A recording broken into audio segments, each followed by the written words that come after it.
네, 간밤 미국의 2월 CPI가 시장 예상치에 부합을 했습니다. 그래도 아직 실리콘밸리 은행 사태로 뉴욕 증시를 비롯해서 글로벌 시장은 여전히 뒤숭숭한 분위기인데 오민지 기자와 월가 의견 종합해 보겠습니다. 오 기자, 일단 벌써 다음 주가 FOMC입니다. 월가에서는 의견이 좀 어떻게 모이고 있을까요? 기존의 대세로 여겨졌던 50bp 인상론은 이 SVB 사태 이후 언제 그랬냐는 듯이 쏙 들어갔습니다. 지금은 25bp 인상을 말하는 이 베이비 스텝으로 월가의 의견이 모아지는 추세인데요. 일주일 전만 해도 전문가의 30%가량만 지지를 했던 25bp 인상률이었는데요. 현재는 80% 넘는 전문가들이 3월에 베이비 스텝을 전망하고 있습니다. 네. 금리 동결의 가능성까지도 제기되고 있지만요. 사실 연준 입장에서는 증시에 화랑을 부추길 수 있다는 점에서 좀 동결까지 가져가기는 어려울 겁니다. 예. 이 미국의 자산운용사인 코닝의 투자정책위원장은요. 추가로 은행 문제가 불거지지 않는다면 연준은 이번 3월에는 25bp를 인상할 것이라고 봤습니다. 그러면서 연준이 금리를 동결하게 되면 오히려 시장은 은행 상황이 그렇게까지 나쁜가에 대한 의문을 가질 수 있다라면서 동결의 가능성은 좀 일축하는 모습이었습니다. 알겠습니다. 일단 월가의 중로는 25bp 인상하는 것으로 좀 모아지고 있는 상황입니다. 이런 가운데 은행주들이 오늘 반등이 나왔다고는 하지만 지금까지 낙폭이 굉장히 컸습니다. 지금이 저가 매수 기회냐 아니냐 이렇게 좀 궁금해하시는 분들이 많은 것 같은데 월가 평가는 어떨까요? 월가 큰손들의 움직임을 보니까요. 지금의 시장 공포가 과도하다고 보고 이 은행주를 줍줍하는 모습도 보입니다. 억만장자 투자자로 알려진 베론 캐피탈의 론 베론 회장은요. 증권 중개업체인 찰스 슈왑의 주식을 저가에 매수했다, 싼 값에 샀다고 밝혔습니다. 예. 또 다른 억만장자 투자자인 켄 그리핀의 헤지펀드죠, 시타델도요. 주가 하락을 이용해서 이 지역은행인 웨스턴 얼라이언스 뱅크의 지분을 5.3% 매입했다고 밝혔습니다. 이 주목할 부분은요. 회사의 내부 사정을 가장 잘 안다고 할 수 있는 이 내부자들, 은행 기관의 내부자들이 자사주의 매수 움직임을 뚜렷하게 좀 나타내고 있다는 점인데요. SVB 사태 이후 지난주 금요일에는 은행 내부 임원 43명이 내부자 거래를 하면서 자사주를 매입했다고 합니다. 이 규모가 2020년 5월 이후 가장 많은 규모였다고 합니다. 또 이어서 이번 주 월요일에도 35건의 내부 자사주 매입이 있었다고 합니다. 예. 이 증권 중개업체 찰스 슈왑은요. 이번 주 들어서 사흘 연속 10% 넘는 하락세를 보여왔는데요. 이때를 기회로 본 이 찰스 슈왑의 CEO인 월트 베팅거가요. 상당한 규모의 자산이 회사로 유입되고 있다. 네. 본인 역시도 개인 계좌로 자사주를 5만 주 매수했다고 이 자신감을 드러냈습니다. 내부자 거래 중에는요. 증권거래위원회에 지연 보고되는 경우가 많기 때문에요. 예. 앞으로도 이 내부자 거래가 더 있을 것으로 시장에서는 보고 있습니다. 예, 그러니까 지금 상황에 자사주를 산다. 일종의 좀 자신감으로 해석이 될 수도 있을 것 같은데 이런 행보에 대해서는 어떤 해석들이 나오고 있을까요? 일단 내부 상황을 가장 잘 알기 때문에 과매도 상황이라고 판단을 해서 실제로 헐값에 매수한 것일 수도 있고요. 자사 운용에 대한 자신감을 시장이 좀 피력하겠다. 이런 메시지로도 해석될 수 있겠습니다.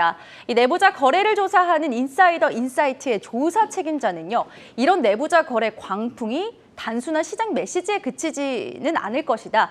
은행주가 우려보다 과하게 매도되었다는 것을 좀 확신하는 그런 은행가들이 상당히 많다라고 분석을 했습니다. 네. 이 단순한 메시지로 보기에는 좀 어렵다는 게 이 자사주 매입의 움직임이 상당히 강하다라는 건데요. 특히 그리고 이번 SVB 사태에서 크게 주가가 빠졌던 팩웨스트 은행의 예시를 살펴보면 좀 힌트가 나오겠습니다. 지난주 목요일부터 팩웨스트 은행에서 이 13건의 각자 다른 내부자 거래가 있었습니다. 작년 한 해 1년 동안 이 팩웨스트 은행의 내부자 자사주 매입은요. 7번밖에 없었거든요. 예. 이 점을 고려했을 때 상당히 강한 매수세라고 할 수 있겠죠. 그리고 화요일장에서 팩웨스트 은행의 주가가 장중에 60% 넘게 상승을 하자 이 내부자 거래는 확연히 좀 줄어들고 중단되는 모습을 보이기도 했습니다. 네, 그러니까 밸류상 저가 구간이라는 확신의 내부자들이 움직였다. 이런 해석으로 좀 보이는데 이런 움직임이 나오면 주가도 당연히 좀 회복세를 보였겠는데요. 네, 맞습니다. 이 S&P 500의 지역은행주들을 모아놓은 이 지수가요. 지난 밤에만 1.4% 증가를 했습니다. 또 앞서 보셨던 팩웨스트 은행이요. 33.8% 26.85% 올랐고요. 퍼스트 리퍼블릭 뱅크도 26.98%, 키코프도 6.94% 올랐습니다. 대형은행인 시티그룹도요 5.36% 올랐고요. 웰스파고가 4.58%, JP모간도 2.57%, 골드만삭스 2.10% 상승을 했습니다. 이 SVB 사태의 국면이 어떻게 전개되느냐에 따라서 은행주들의 주가에도 영향이 있을 겁니다.